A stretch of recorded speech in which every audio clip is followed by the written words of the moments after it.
I'm Eric Matthews, 34 years old. My own parents actually barred me from our annual family reunion, all so they could invite my ex-girlfriend instead. Before I tell you about the one thing I sent them that completely upended their world, please, let me know where you're watching from in the comments below. It's always good to realize you're not alone in the struggles you're facing. It all began with a text message, as so many of life's little catastrophes do. It was a Thursday afternoon, just 2 days before. I was set to make the familiar 3-hour drive up to our family cabin at Lake Tahoe. This wasn't just any cabin. It was the heart of our family, a place where we'd spent the last 30 summers, a constant in an ever-changing world. I was really looking forward to the clean mountain air, the scent of pine, and a much-needed break from the city. Then my phone buzzed. It was my dad. The message was brief, brutally direct, and it felt like a physical blow. "Hey son, think you should sit this year out. Cabin's a little tight. Thomas invited some extra friends. You'll be more comfortable at home." I stared at the words on the screen, my mind refusing to process them. More comfortable at home? The cabin wasn't tiny. It had 4 bedrooms, a sleeping loft with 3 beds, and 2 pull-out couches. Comfortably slept 12 people with room to spare. Tight was a word that had never, in 30 years, been used to describe it. My fingers felt clumsy as I typed back a simple, hopeful question. "Everything okay?" His reply was almost instantaneous, a clear sign he'd been waiting for my response. "Yep, just crowded. We'll see you soon." There it was, that cold, familiar dread coiling in the pit of my stomach. It was the feeling of being the easy one to cut, the responsible one who wouldn't make a fuss, the spare part that could be left behind without disrupting the machine. Oh, I knew I wouldn't get a real answer from him, so I called my older brother, Thomas. He was the golden child, the son around whom our family's universe revolved. "Hey, what's this about the cabin being full?" I asked, forcing a casual tone into my voice that I didn't feel. "Oh yeah," he said, his voice light and unconcerned. "It's just a full house this year, man. All my work buddies, you know how it is, you'd be bored anyway." I didn't know how it was, but I certainly knew the script. Arguing would only make me the bad guy, the one who makes things difficult. So, I swallowed the bitter taste in my mouth. "Okay," I said, "have a good time." For the next 2 days, I tried to immerse myself in distractions. I worked late, fine-tuning a complex financial portfolio for a major client, hoping the numbers on the screen could push out the feelings in my chest. "It's just one weekend," I told myself over and over. "It's not a big deal." But on Saturday night, the silence of my apartment became deafening, curiosity and nagging itch I couldn't scratch. One? I opened Instagram. It was my cousin's wife, Rebecca, who had posted a video to her story. There was no sound, but the images screamed louder than any words.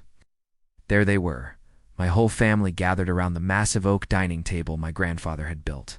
My dad, my mom, Diana, my brother Thomas, aunts, uncles, cousins, they were all raising their glasses, faces beaming in a toast. And then my world tilted on its axis. Sitting right next to Thomas, nestled into his side, was Jessica, my ex-girlfriend, the woman who had systematically shattered my heart 5 years ago. She was wearing an old, ridiculously oversized flannel shirt. No, my old flannel shirt. The camera panned, a slow, torturous crawl across the table, and my stomach plummeted. She was sitting in my chair, the captain's chair at the head of the table, opposite my dad's. It had been my spot ever since Grandpa passed away.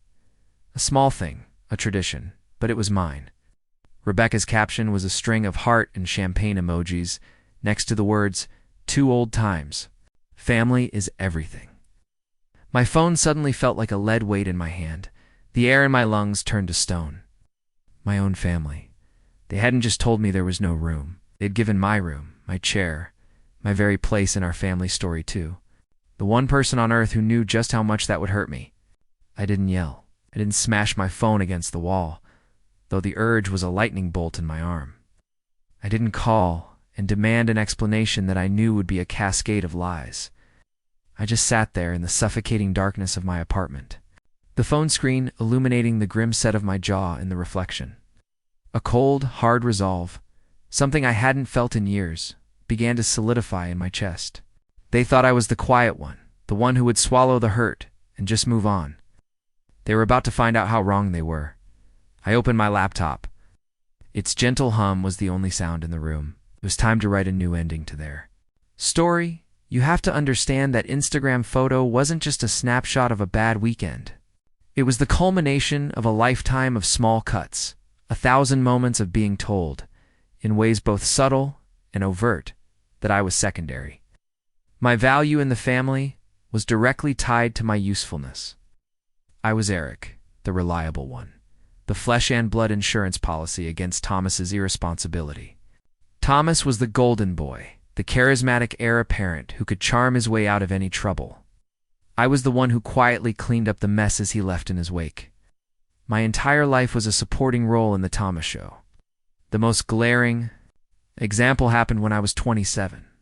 I was working my tail off at a mid-level financial firm. And I had finally, after years of grinding, landed in the final round of interviews for a senior analyst position.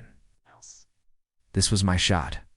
This was the move that would change my career trajectory, a significant salary jump, a path to a real future. The final interview, the big one, was with the regional vice president in San Francisco. It was on a Friday at 10 a.m. I had my suit dry cleaned, my presentation rehearsed until I could recite it in my sleep. I was buzzing with a mixture of nerves and excitement.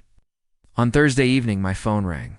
The caller ID read, "Mom," my mother Diana, had a unique talent for turning a simple request into an emotional crisis. "Eric, thank God I reached you," she said, her voice a carefully calibrated instrument of panic. "It's your brother. He's in trouble. I mean, real trouble this time." My stomach clenched. "What happened? Is he hurt?" "He's in Las Vegas," she said, letting out a theatrical sob. "He went for a bachelor party. And oh, Eric, it's a complete disaster. He lost everything. His wallet, his phone, his passport. His flight home is tomorrow morning. And he's the best man at David's wedding on Saturday. Your Uncle Bob's son. Going to miss it? It will ruin the wedding, Eric. Ruin it." I closed my eyes, a familiar weariness washing over me.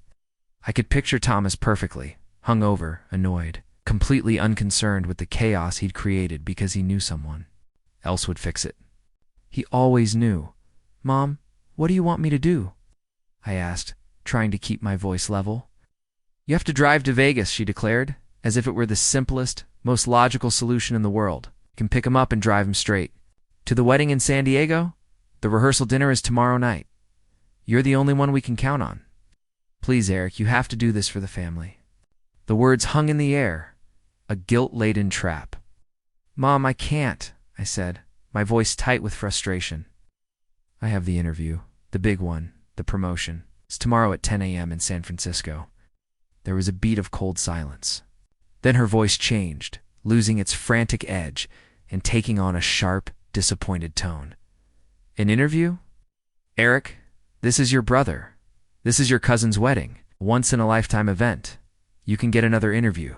No, you cannot get another. Family. Some things are more important than a promotion." She had me. She knew she had me. The emotional blackmail was flawless. I imagined the fallout if I said no, the phone calls from disappointed relatives, my dad's heavy sighing disapproval. My brother's self-inflicted problem would somehow become my fault for being selfish, so I folded. Man I respected immensely and stammered a weak, humiliating excuse about a sudden family emergency. I can still hear the cool disappointment in his voice as he said, "I see. Well, Eric, I hope everything is all right. I'll have to move on with other candidates." I got in my car and drove 6 agonizing hours through the dark. Empty desert to Las Vegas. I found Thomas in his 1,000-night suite. It's not frantic, but irritated, nursing a Gatorade. "What took you so long?" he grumbled, tossing a wrinkled shirt into his suitcase. "I've been waiting forever." There was no thank you. I drove him another 5 hours to San Diego, him sleeping in the passenger seat while I mainlined coffee to stay awake. I dropped him at the hotel just in time for him to shower and make the rehearsal dinner. I turned around and drove the 7 hours back home, a ghost haunting the California freeways. I never got so much as a text message of thanks when I saw My father, the following week, he just clapped me on the shoulder with a broad smile. "Heard you saved the day, son," he said. "It's what family's for." I didn't get the promotion. It took me 2 more years of being stuck in the same position before a similar opportunity came along. 2 years of my career stalled because family is for fixing Thomas's mistakes. This dynamic seeped into every corner of our lives, especially money. My parents preached the gospel of hard work and fiscal responsibility, but only I was expected to attend the sermon. I worked my way through college, juggling classes and part-time jobs, and graduated with a mountain of student loans. Thomas, meanwhile, had a fully funded ride. His college fund was a magical, bottomless well. When I was 30, after years of disciplined saving, I was finally ready to buy a small condo. It was my foothold in the world, a symbol that I could make it on my own. I had the down payment, but I was just a few thousand short on the closing costs. Swallowing my pride, I went to my dad. I didn't ask for a gift. I asked for a loan, presenting him with a detailed repayment plan, complete with interest. He ushered me into his study, the room where all serious, disappointing conversations took place. He sat back in his oversized leather chair, a king on his throne, and gave me a long, patronizing lecture. "Son," he said, steepling his fingers, "life isn't about handouts. It's about standing on your own 2 feet. If I just give you this money, you won't learn the true value of earning something yourself. This is for your own good. It builds character." I left his house feeling small and foolish. I picked up a weekend job waiting tables for 6 months. Pouring every extra dollar into my savings, I got the money, bought the condo, and I was damn proud. But a small, bitter seed had been planted. 3 weeks later, I went to my parents for Sunday dinner. As I pulled up, my jaw dropped. Parked in their driveway was a brand new jet black BMW 3 Series with a ridiculously large red bow on the hood. "What's all this?" I asked my mom as I walked in. Her face was aglow with excitement. "Oh, it's a surprise for Thomas for his 29th birthday. Isn't it gorgeous?" Thomas came bounding out the front door, jangling the keys like a teenager. He still lived at home rent-free and had the financial discipline of a mayfly. My dad followed him out, beaming like he'd just solved world hunger. "Happy birthday, son," he said, clapping Thomas on the back. "You work hard. You deserve it."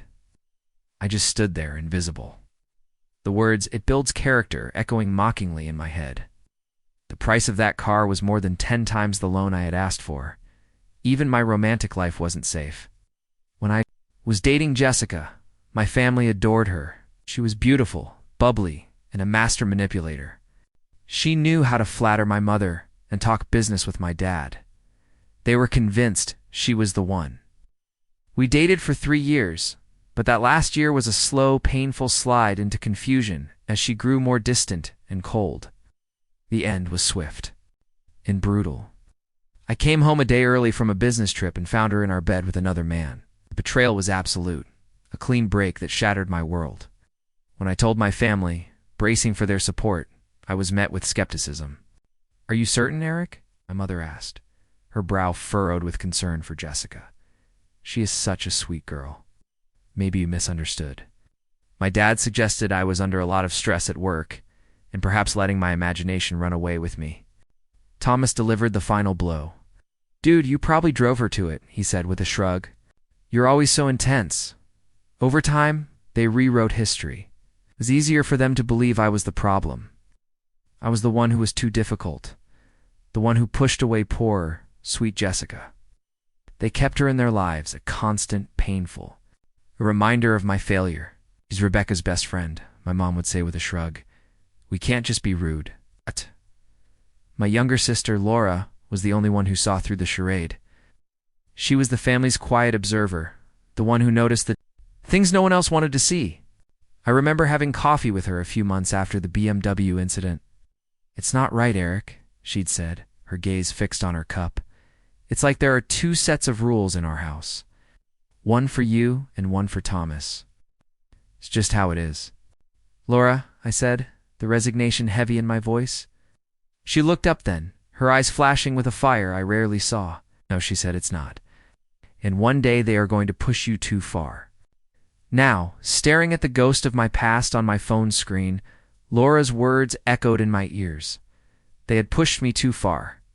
This wasn't about a reunion anymore. This was about the promotion I lost, the loan I was denied, the betrayal they enabled. This was the culmination of 34 years of being treated as less than. And I was done. I was finally, irrevocably done. That night, sleep was a stranger. Every time I closed my eyes, I saw that Instagram photo, the smiling faces, the raised glasses, Jessica's triumphant smirk. It was a portrait of my own erasure. But the hurt, which had been a dull, constant ache for years, was now sharpening into something else. It was honing itself into a weapon. My anger wasn't a wildfire. It was a glacier, cold, silent, and immensely powerful. I sat in front of my laptop, the screen a lonely blue light in the darkness. My fingers found the keyboard. I navigated to the website for the Four Seasons Hotel in Monterey, a place steeped in our family's mythology. My dad's 60th birthday. My parents' 40th anniversary. It was where the Matthews family went to perform its grandest celebrations of togetherness. With a few deliberate clicks, I booked the presidential suite for the upcoming weekend. The price was obscene. It was a 2-bedroom palace in the sky with a baby grand piano I couldn't play and a bathroom lined with Italian marble. It was a flagrant, defiant act of self-worth. I took a screenshot of the confirmation, the 4-figure total glowing like a challenge. Then I opened a new group text to my mom, my dad, and Thomas. I attached the screenshot, typed one simple sentence underneath. "It looks like there's room here, just not for lies." I hit send. Then I did something I hadn't done since I got my first cell phone at 16. I powered it off. The silence was deafening. And then it was beautiful. It was the sound of me taking back control. I spent the rest of the weekend in a cocoon of purpose. I deep-cleaned my entire condo. I went for a punishing 10-mile run along the river. I organized my finances. I was building my own fortress, brick by brick, preparing for the inevitable assault. On Monday morning, I turned my phone back on. It felt like activating a bomb. The screen lit up with a barrage of notifications. 23 missed calls, 57 text messages. I ignored them all and drove to work. I sat in my quiet office, the predictable hum of the HVAC, a stark contrast to the digital hurricane in my pocket. At noon, I decided I was ready. I opened the texts. It was a masterclass in manipulation, a chaotic symphony of feigned concern, righteous indignation, and classic guilt-tripping. "Mom, Eric, what is the meaning of this? Call me this instant. Mom, is this some sort of sick joke?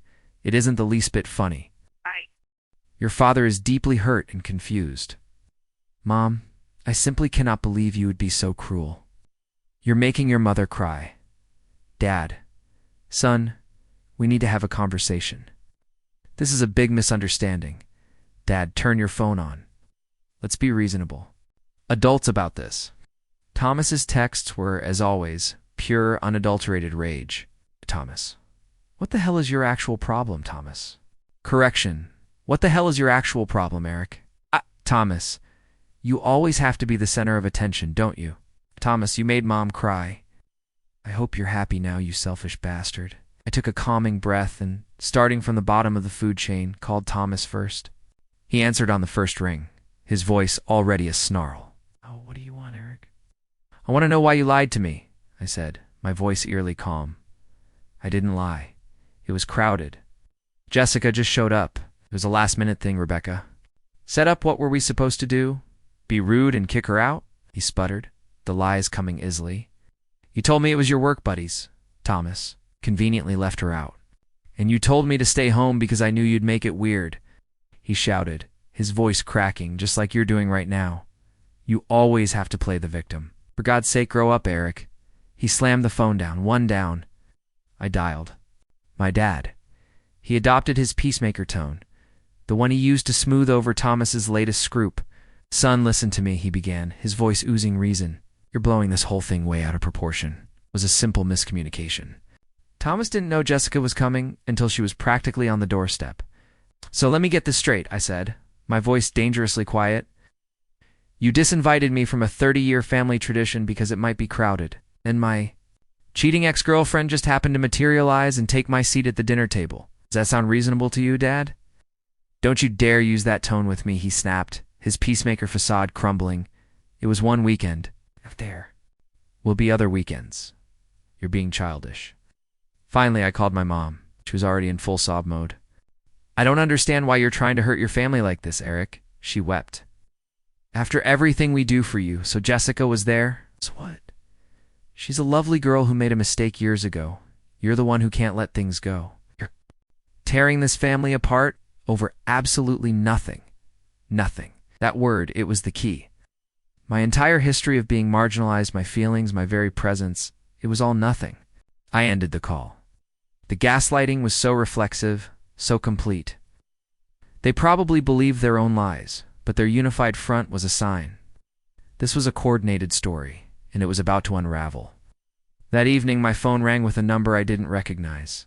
It was Laura. Are you okay? She whispered, her voice urgent. I'm in the garage. They're in the kitchen, trying to figure out how to handle you. I'm fine, I said, just enlightened. Don't believe a word they say, Eric, she rushed on. Was a total setup. I heard Mom on the phone with Rebecca 2 weeks ago, planning the whole thing. They wanted Jessica there. Mom said it would be good for Thomas in time to bring her back into the fold. She's the one who came up with the no-room excuse and told Dad to text you. My blood ran cold. This wasn't just passive cruelty. This was an active, premeditated conspiracy. There's more, Laura said, her voice dropping even lower. Hey. Put her in your old room. Jessica slept in your bed, Eric. I closed my eyes, a wave of nausea washing over me. The violation was so intimate, so targeted. Thank you for telling me, Laura, I managed to say. Just be careful, she warned. They're not sorry. They're furious that you called them out and embarrassed them. After we hung up, I sat in the dark, the pieces of the puzzle rearranging themselves into a new, hideous picture. This was about power. This was about them showing me my place. Fueled by a fresh wave of cold anger, I went back to my laptop. I logged into the shared family cloud account my dad had set up years ago to archive photos and important documents. I started clicking through folders, not sure what I was looking for. Then I saw it tucked away in a subdirectory of a subdirectory, a folder that was clearly not meant to be found. It was labeled archived_J. My heart began to hammer against my ribs. J for Jessica. I clicked it. No password. They had grown arrogant in their deception. Inside was a history of my exclusion. Folder after folder, name by date. I clicked. One from 2 years prior. A weekend I was told our annual Tahoe trip was canceled because of a plumbing emergency.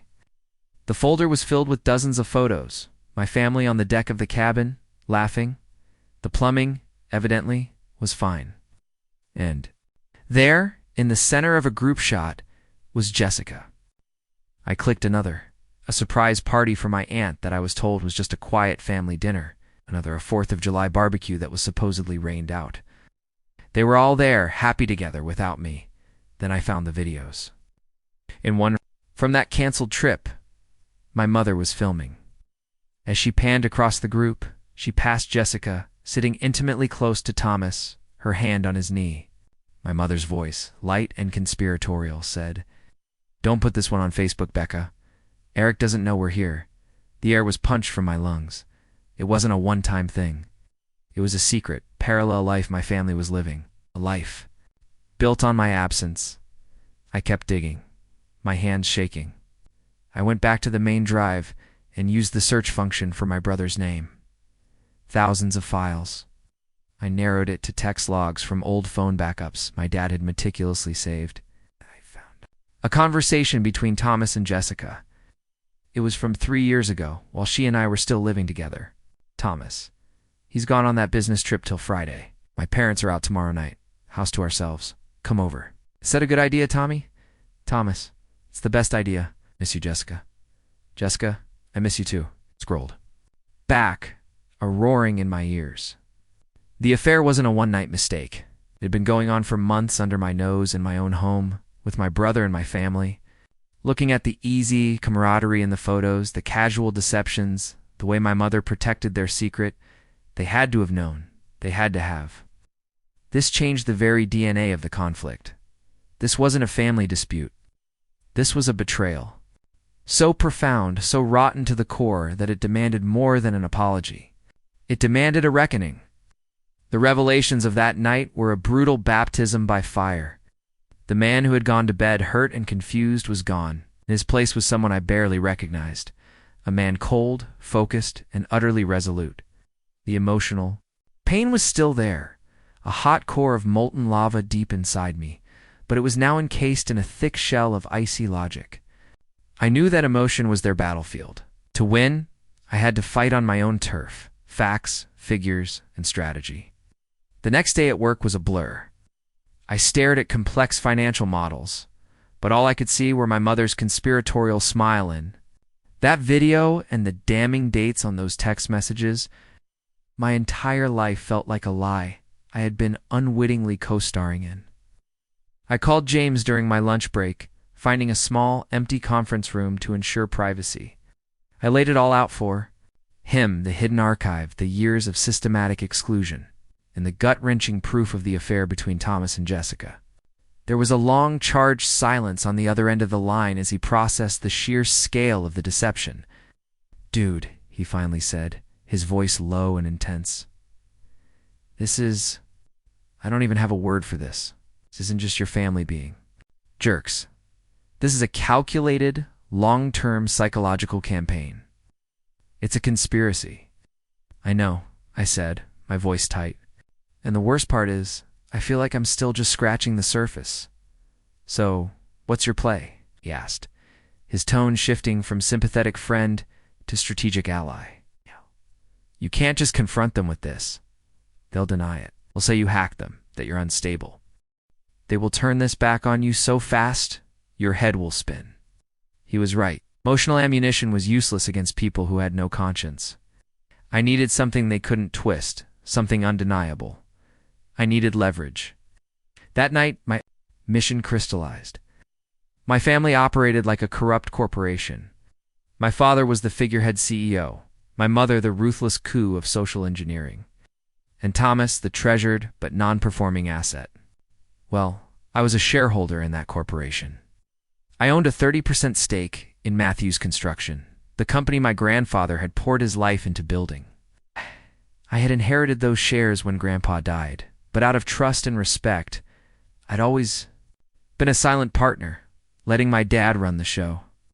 That trust was now a smoking crater. My mind flashed to a conversation from years ago, my dad explaining that he'd stored old company financials on that same family cloud drive in a password-protected folder. He'd given me the password just in case anything ever happens to me. It was a long shot, but it was the only shot I had. I found the folder named MC_Legacy. I typed in the password Elaine 1945, my grandmother's name and birth year. It opened. At first, it was just a digital dustbin of old tax returns and decade-old quarterly reports, but I started sifting through the more recent files from the last 3 to 4 years. My search was specific. Thomas, my brother, was officially the VP of Business Development, a fancy title for taking clients golfing and expensing lavish dinners. His salary was already outrageously high, but I was looking for something else, and then I found it. It wasn't one thing. It was a pattern. A series of large, recurring payments to a vendor I had never heard of, TJM Solutions, LLC. The payments were vaguely categorized under specialized consulting and material sourcing. I added them up. Over the last 3 years, Matthews Construction had paid TJM Solutions just over $1.2 million. The analyst in me took over a welcome surge of professional detachment. This was a massive red flag. Our primary suppliers were all major industry-known companies. Who the hell was TJM Solutions? A quick online business search told me the company was an LLC registered to a P.O. box in Nevada. No website, no phone number, a ghost. I stared at the initials again. TJM Thomas James Matthews. Chill snaked down my spine. It was audacious. It was brazen. Was my brother not just a liar and a cheat, but a full-blown thief? And was my father, the man who lectured me on building character, his accomplice? Were they actively siphoning money, my inheritance, my grandfather's legacy into a shell company? This was the leverage I needed. This wasn't about my feelings anymore. This was about the law. I meticulously copied every file to a new encrypted hard drive. The texts, the videos from archive_J, the financial statements, the TGM Solutions invoices. I had built my case. I felt like I was standing at a precipice. I could step back, throw the hard drive in a river, and spend the rest of my life being slowly poisoned by my family's toxicity. Or I could jump, knowing it would destroy everything. I thought about my dad's condescending lecture. I thought about my mother's crocodile tears. I thought about Thomas sleeping in my bed in my cabin with my ex-girlfriend. I picked up my phone and scrolled to a name I hadn't called since college. Graduation, Allison Parker. We'd been in the same brutally difficult corporate finance class. She was sharp as a tack, relentlessly logical, and had gone on to become a feared corporate litigator. My thumb hovered over the call button. This was it, the point of no return. The moment I made this call, the Cold War would turn hot. My family, as I knew it, would cease to exist. A part of me, the little boy who just wanted his dad to be proud of him, screamed in protest. But the man I was now, the man forged in the crucible of that weekend's betrayal, silenced that voice for good. I pressed call. Allison Parker. A crisp, no-nonsense voice answered. Allison, I said, my own voice steady, hard and clear. It's Eric Matthews. We need to talk. I think my family is committing fraud, and I have the proof. The meeting with Allison Parker was like stepping from a fog of emotional chaos into the sterile, unforgiving clarity of the law. She sat opposite me in a glass-walled conference room high above the city, her expression neutral as I methodically laid out the entire sordid story. I started with the reunion and worked my way backward, detailing the gaslighting, the hidden archive, the affair. She listened without interruption, a pen still between her fingers. But the moment I pivoted to the financials and slid my laptop across the table to show her the TJM Solutions invoices, her posture changed. She leaned forward, her eyes sharp and intelligent, narrowed with focus. She was a predator that had just caught the scent of its prey. For a full 20 minutes, the only sounds in the room were the quiet clicks of her mouse and the distant city. Traffic below. She navigated the files with terrifying efficiency, her silence more potent than any outburst could have been. Finally, she leaned back, removing her glasses and rubbing the bridge of her nose. Eric, she said, her voice devoid of emotion but laced with steel. What you have here isn't just smoke. This is a 5-alarm chemical fire. Based on this documentation, this is a textbook, almost laughably blatant case of corporate embezzlement, funneling company funds through a director-controlled shell corporation. This isn't a family squabble that ends with an awkward Thanksgiving dinner. This is a felony. The word felony echoed in the silent room, stark and final. So what's the next step? I asked, my own voice sounding distant. The next step is, we assemble our army, she said, her tone shifting into battlefield command. We must be ruthlessly strategic. One misstep and they'll start shredding documents and moving assets offshore. First, we secure our allies. You mentioned your grandmother Elaine holds a 25% stake. Yes, I confirmed. Dad has 45% and I have 30%. We need her, Allison stated, her gaze unwavering. In any fight for corporate control, she's not just a queen. She's the entire chessboard. Can you get her on our side? I hesitated, the lifetime of family dynamics warring within me. I love my grandmother, I said slowly, but she worships my father. She's from a generation that believes family problems are solved behind closed doors, not in a courtroom. Then your job, Allison countered, is to respectfully show her that. The doors have been kicked down, and the house is on fire. And you have to do it before your father gets to her with a story about his ungrateful, greedy son. That night, as if on cue, my phone rang. It was my Uncle Frank, my dad's younger brother. He was a senior VP at the company, A quiet, no-nonsense man my grandfather had always said was the true builder of the two sons. "Eric," he said, his voice low and hurried. "I'm not going to ask for details because I have a sick feeling I already know. But you need to know things are happening at the office. Your dad and Thomas have been in closed-door meetings with the corporate lawyers all day. They're planning something big. I'm damn sure it's not in your favor." "What do you think they're doing?" I asked, a cold dread gripping me. "I think they're preparing to force a buyout. They'll dilute your shares, claim you're a destabilizing influence, and push you out for good. Whatever move you're planning, son, you'd better make it fast." He hung up. The warning was a bucket of ice water. They weren't just covering their tracks. They were launching a preemptive strike. The time for deliberation was over. The next day was my father's 65th birthday. My mother, of course, was throwing him a massive catered party at their house that evening. The entire extended family was. Expected, the old Eric would have either stewed in silence or made a scene. The new Eric had a better plan, sharpened by Allison's strategic mind. I called my grandmother. "Grandma," I said, my voice steady, "I need to see you before the party. It is a matter of the utmost urgency, and I need you to ask Uncle Frank to join us." I could hear the cautious suspicion in her voice. "Eric, what on earth is this about?" "Your mother told me you've been acting very strangely." "I have been upset," admitted. "And when you see why, you will be too.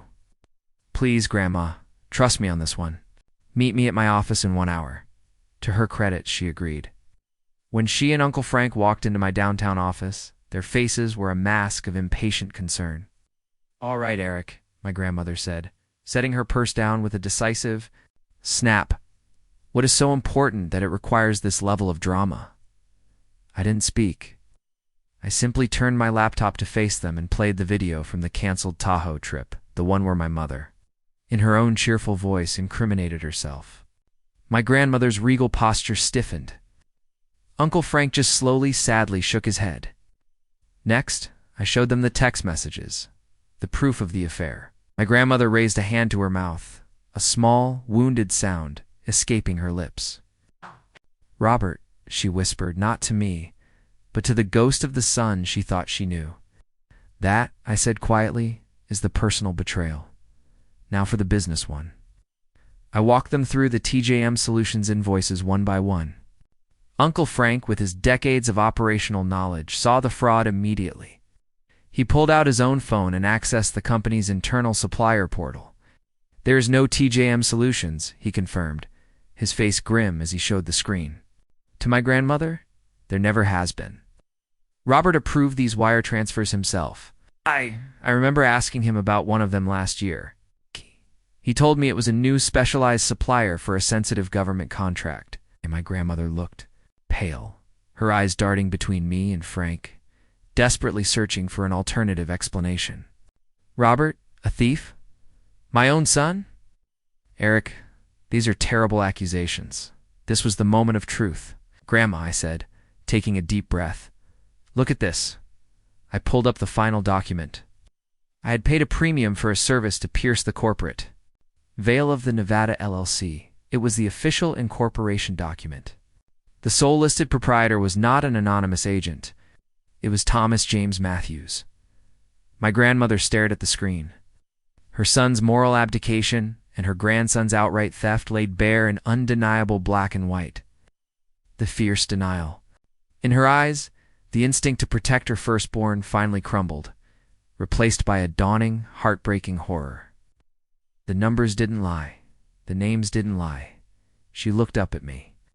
And in that moment, the dynamic between us shifted forever. She was no longer just looking at her grandson. She was looking at her business partner, the last line of defense for her husband's legacy. "What?" she asked, her voice trembling but resolute. "Do you need me to do?" Allison had the documents prepared.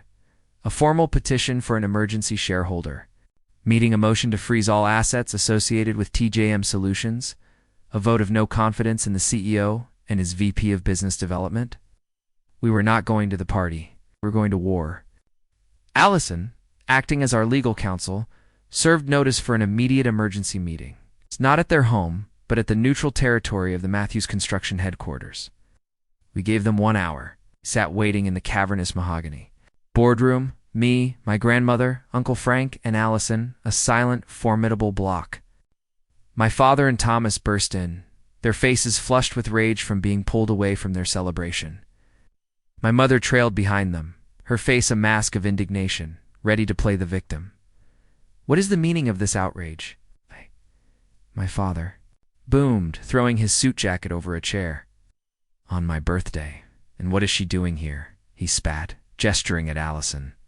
My grandmother, small but radiating an immense authority, spoke first. Her voice was quiet, but it cut through his anger. Like a diamond. Sit down, Robert. He stared at her, utterly shocked into silence by her tone. And for the first time in his life, he did as he was told. He sat. I pushed a single thin file folder across the vast polished table. Inside was a single piece of paper, the incorporation document for TJM Solutions, with Thomas's name clear as day. Thomas glanced at it and let out a nervous, high-pitched laugh. What is this? Some kind of pathetic joke? My father looked at the document, and every ounce of color drained from his face. He knew exactly what it was. The joke, I said, my voice steady and echoing slightly in the silent room. It's the $1.2 million you two stole from this company. From your mother and from me. My mother erupted. How dare you? Your father built this company with his bare hands. Grandpa built this company, I corrected her calmly. Dad and Thomas just treated it like their personal ATM. Thomas shot to his feet, his chair scraping loudly against the floor. You're a liar. You're just bitter because you weren't invited. To a party? The party was the loose thread that unraveled your whole rotten sweater. Thomas, I said, meeting his furious gaze without flinching, you have no idea what I found. Allison then placed a thick, heavy binder on the table with a solid thud. Mr. Matthews, she said, addressing my father, her voice as cold as the glass in front of her. This binder contains the motion for a full forensic audit and a petition to have you and your son suspended from your duties, effective immediately, pending the results. It has the signed support of 55% of the shareholders. She glanced meaningfully. From my grandmother to me. My father's head snapped toward my grandmother, his face a canvas of utter disbelief and betrayal. Mother, how could you do this to me? How could you do this to us? Robert, she whispered, tears finally, silently streaming down her wrinkled cheeks. How could you do this to your father's memory? To your own family? The fight evaporated. From them, they didn't scream. They didn't argue. They deflated like punctured balloons. They just sat there, surrounded by the wreckage of their own greed and lies, as the power in the room, the very gravity of our family, shifted permanently and irrevocably to my side of the table. The boardroom showdown wasn't the final act. It was merely the end of the first. The days that followed were a brutal, messy war of attrition. The morning after the meeting, Allison filed all the motions. The court, seeing the overwhelming evidence and the majority shareholder support, moved swiftly. They granted an immediate injunction, freezing all known accounts of TJM Solutions and formally suspending my father and brother from any and all operational duties at Matthews Construction. A stern, known-sense forensic auditor was appointed by the court to oversee the company's books. The news ripped through our extended family and the close-knit local business community like a shockwave. My phone, which had been blissfully silent, began to ring off the hook. But this time, the calls were different. My parents, it turned out, had not spent the night wallowing in defeat. They had spent it launching a scorched earth PR campaign. The story they spun was a masterpiece of fiction. I was the villain. A greedy, jealous son, embittered by my brother's success. I had conspired to steal the family company from my hardworking father right on the cusp of his retirement. On his 65th birthday, no less. They claimed I had forged documents and had taken advantage of my elderly, confused grandmother to achieve my sinister goals. My Aunt Carol, my mother's sister and chief lieutenant, was the first to call. I am just sickened, Eric, she began without a hello, her voice dripping with a syrupy, sanctimonious pity. Your poor mother is an absolute wreck. I can't imagine. What she did to deserve such a cruel, ungrateful son? To do this to your own family over a little inheritance money? Your grandfather, God rest his soul, would be so deeply ashamed of you. Aunt Carol, I said, my voice weary from lack of sleep. This isn't about inheritance. This is about them embezzling over $1 million from a company I partly own. Oh, don't be so dramatic and American about everything, she scoffed, a line my mother often used. It's a family business. Money moves around. You've always been far too sensitive for your own good. The calls were relentless. My cousin Michael, whose wife Rebecca had been my mother's accomplice in the reunion deception, left a rambling, pathetic voicemail. He was so sorry about everything and had no idea it would get this crazy, and hoped we could all find a way to move past this as a family. It was the transparent plea of a coward, desperate to align himself with the new winning side. I deleted it without a second thought. The smear campaign was brutally effective. It cleaved our family right down the middle. Those who had always basked in my parents' orbit swallowed their story whole. Others just went silent, their silence a deafening roar of disapproval, not wanting to get caught in the crossfire. For a few dark days, I felt utterly alone, the target of a family-wide witch hunt.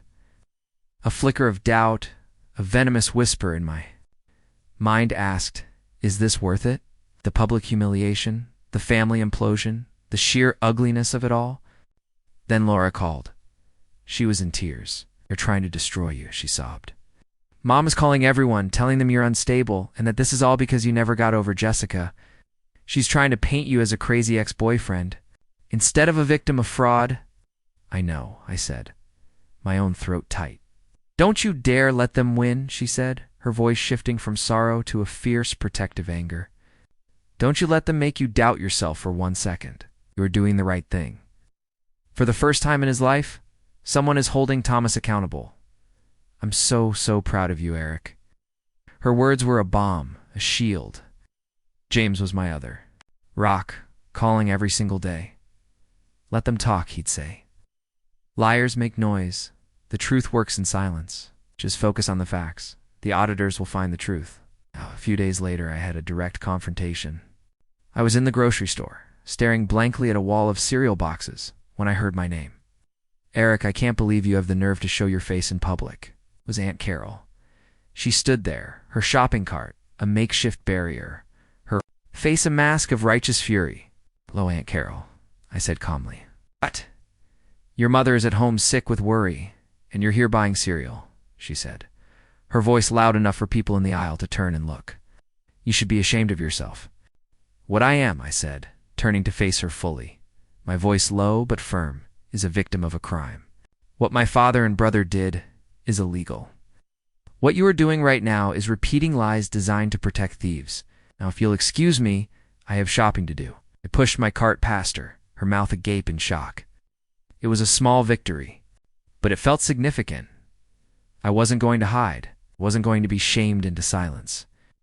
My father tried a different, more insidious tactic. He showed up at my condo unannounced, looking haggard and older than his 65 years. Eric, he said, his voice strained as I opened the door just a crack. We can end this right now. Just you and me. Tell the lawyers to stand down. We're family. We can work this out. I looked at him, at the man who had preached responsibility, while enabling theft, who had sanctioned my pain for the sake of his favored son's comfort. I saw him not as my father, but as a failed leader trying to negotiate a surrender. There is no us to work it out, Dad, I said, my voice as cold and hard as the steel of the door. You and I have nothing left to discuss. All future communication. We'll go through my lawyer. The shock on his face was absolute. He had come expecting the old Eric, the one he could manage and manipulate. He was utterly unprepared for the man standing in front of him now, a man who had built a boundary he could never cross. He left without another word. The door closed, and the battle lines were drawn, clear and irrevocable. Their strategy was to exhaust me, to bleed me dry financially and emotionally until I gave up. They were betting on the old Eric. It was a bad bet. They had no idea that their greatest betrayal was about to give me my greatest weapon. The 3 months that followed were a grueling slog through the muddy trenches of corporate litigation. My father and Thomas, backed by a team of expensive pit bull lawyers, fought us on every front. They filed motion after motion to dismiss the case, claiming I had obtained the financial records illegally. They tried to argue that the payments to TJM Solutions were legitimate, undocumented bonuses. In their most desperate and despicable move, they filed a motion to have my grandmother declared mentally incompetent, arguing she was being manipulated by her greedy and unstable grandson. Allison was magnificent. She moved through the legal minefield with the calm precision of a bomb disposal expert, swatting away their frivolous motions one by one. But the process was designed to be punishing, a war of attrition meant to drain our resources and our resolve. Meanwhile, the court-appointed auditors were methodically working their way through years of company financials. Their preliminary report was damning. They had confirmed the $1.2 million figure funneled directly to TJM Solutions. But they had also uncovered a web of other, smaller-scale frauds. There were lavish personal vacations for Thomas and his friends disguised as client development trips. There were no-show jobs on the payroll for Thomas's buddies. Painted a picture of a company being treated as a personal slush fund. The case against them was becoming an ironclad fortress. But their lawyers continued to fight, their strategy to delay the inevitable and force a painful, protracted battle. Then, on a dreary Tuesday afternoon, the entire dynamic of the war shifted. I was in Allison's office going over deposition schedules when her assistant buzzed her. "Allison," she said over the intercom, "I have a Mr. Klein on the line for you. He says he's an attorney representing a Ms. Jessica Reynolds." I froze, my pen hovering over the document in front of me. Allison's eyebrows shot up. She motioned for me to stay quiet and picked up the phone. "Allison Parker speaking." I watched her face as she listened, her expression shifting from professional curiosity to intense, focused interest. "I see," she said after a long pause. "And what is your client proposing in exchange for what, I understand? Please hold." She muted the call, her eyes wide with something I had never seen on her face before. Genuine shock. "You are not going to believe this," she said, her voice a low, excited whisper. That was Jessica's lawyer. She wants to make a full statement. "She wants to give us everything she has on your mother and Thomas." "What? Why?" I was floored. "Why do you think?" Allison said with a wry smile. "Our golden boy wasn't just cheating on you, Eric. He was cheating on Jessica, too, with several other women. Apparently she found out, and she is on a warpath. She wants to cooperate in exchange for full immunity from any potential civil liability in our lawsuit. Her lawyer says she has information that goes far beyond what we know," Allison continued, her eyes gleaming. "Information that proves premeditated conspiracy with your mother as the ringleader." A meeting was arranged for the following day. Jessica wisely refused to meet with me. She would only speak with Allison. Sat in Allison's personal office, the door closed while they met in the main conference room. It was the longest, most nerve-wracking hour of my life. When Allison finally walked back in, she was holding a thick, freshly signed affidavit and a small USB drive. She wasn't smiling. She looked grimly satisfied, like a general who had just received the enemy's unconditional surrender. "Merry Christmas, Eric," she said, dropping the items on her desk. Jessica didn't just talk. She brought evidence. She recorded them. Jessica's sworn statement was a horror story. She laid out in meticulous detail how my mother, Diana, had been the true mastermind. Diana had seen my growing success and independence as a direct threat to Thomas's future. She was obsessed with the idea of Thomas inheriting control of the company and the family legacy. Jessica testified that Diana had actively manipulated her into a relationship with Thomas, promising her financial security and a permanent, respected place in the family if she could manage him, keep him in line, and help isolate me. Diana had orchestrated the secret family gatherings, coached Thomas on what to say to me, and had personally devised the plan to invite Jessica to the reunion as a public, humiliating power play designed to show me that I was completely replaceable. But the true bombshells were on the USB drive. Fearing she was being played, Jessica had started secretly recording her phone conversations with both Thomas and my mother for the past year. Allison played one of the recordings for me. Mother's. The voice, so familiar, was now alien and monstrous. "Eric is getting too ambitious," Jessica, my mother's voice said, smooth as silk. "He has his own life, his own money. He doesn't need the company. We need to make sure the inheritance, the controlling shares, everything is secure for Thomas. Eric can make his own way. He's always been the independent one, after all. It's for the best." On another recording, Thomas was crowing to Jessica on the phone the day after the reunion, drunk on his own arrogance. "Did you hear him on the phone? So pathetic, he's so easy to wind up. Me and Dad are already talking to the lawyers. Going to find a way to buy out his shares. Whether he wants to or not, it'll be a lowball offer. Of course, by this time next year, he'll be totally out. It'll just be us." This was it, the smoking gun.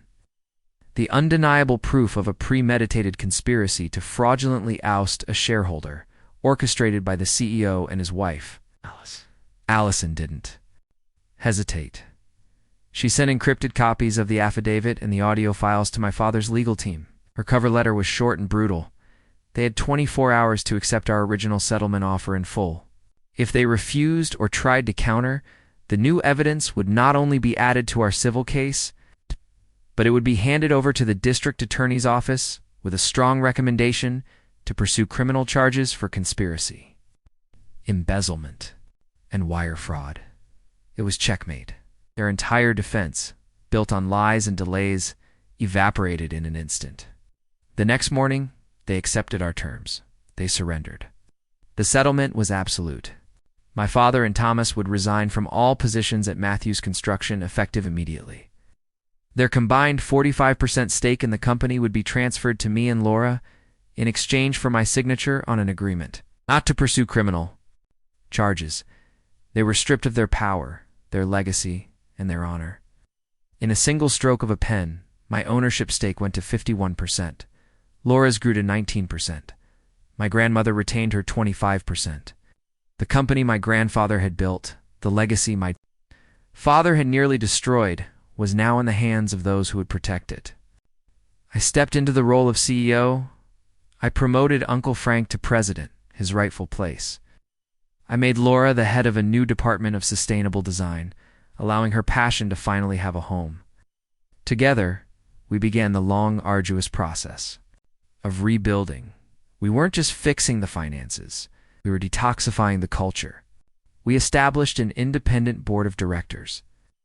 We implemented rigorous, transparent financial controls. We built a company based on merit, not bloodline. The work was hard, but it was clean. It was healing. We were building something new and strong from the ashes of something rotten. We were creating our own legacy, one my grandfather would have been proud of. 6 months after the ink on the settlement had dried, the first snow of the season was falling thick and silent outside the great picture windows of the Tahoe cabin. The air held the same crisp, clean scent of pine and woods that it always had, a fragrance tied to the very core of my childhood memories. The place was the same, but the world had changed. I was here for our annual family gathering, but this time I had written the guest list. The cabin was filled with a different kind of sound now, not the brittle, it's a performative cheer of my parents' parties, but a deep, genuine warmth. Laura was in the kitchen, her laughter echoing as she tried to teach her new boyfriend, a kind architect who looked at her with pure adoration, how to make her famously spicy chili. James, my steadfast friend, and my company's new CFO, was locked in a loud, cheerful debate with Uncle Frank about whose football team was going to make it to the Super Bowl. My grandmother, Lane, sat in her favorite armchair by the roaring fire. A peaceful, contented smile on her face as she watched the scene, her knitting resting in her lap. Even Allison, my lawyer, was there with her husband, having become a trusted friend and a member of our new inner circle. These were the people who had stood with me when the world felt like it was crumbling. This was my family. A family forged not by blood, but by choice, by loyalty, by love. There were no undercurrents of resentment, no secrets whispered in corners, no carefully constructed hierarchies. Just the easy, comfortable warmth of people who respected and genuinely cared for one another. Later that evening, I stepped out. Onto the deck alone. The cold air was sharp and clean, a welcome shock to the system. I looked out at the vast, snow-dusted expanse of the lake, quiet and immense under the stars. I thought about my parents and Thomas. I had heard through the quiet family grapevine that they had sold the big house and moved to a retirement community in Arizona. I'd heard my father was working part-time as a consultant at a local hardware store, and that Thomas was struggling to find work. I waited for the feeling of triumph, the surge of satisfaction I had craved for so long, but it never came. There was no joy in their diminished lives. There was only a quiet, profound sadness, a sense of loss. I had won the war, but the cost was the family I had spent 34 years desperately trying to earn a place in. But then I looked back through the window at the firelight flickering on the laughing faces inside. I realized I hadn't truly lost anything that was ever mine to begin with. You can't lose something you never really had. All I had lost was an illusion, a painful, lifelong performance. And in its place, I had found something true. The door creaked open, and Laura stepped out, holding 2 steaming mugs. She handed one to me. Hot chocolate. What are you thinking about out here in the cold? She asked softly. Just everything, I said, my voice a little thick. I thought of a distant memory. Me as a little boy on this very deck, my dad holding my hand and pointing out the constellations. A pang of grief for that man, for the father he could have been, was sharp and real. She leaned against the railing beside me, our shoulders touching. Are you happy, Eric? I considered the question, watching a single snowflake land on my mug and instantly disappear. I thought of the man I was a year ago, lonely and full of a quiet ache. And I thought of the man I was now. I am, I said, and the simple truth of the word settled deep in my bones. I really am. We went back inside, rejoining the warmth and the laughter. A little while later, I picked up my mug and cleared my throat. The room grew quiet. I looked around at the faces of my real family, my true north. I'd like to make a toast, I said. To new beginnings, I said, my voice clear and steady. To building things that are meant to last, and to the people we choose to call home. Everyone raised their glasses. To home, they echoed, their voices weaving together, into a sound of belonging. And for the very first time in my life, I knew exactly where I was. Thank you for listening to my story. I hope it resonated with you in some way. Have you ever been in a situation where you had to choose between the family you were born into and the person you were becoming? I'd be honored to read your experiences. Please share your story in the comments below. Don't forget to like and subscribe so you don't miss what I have to share.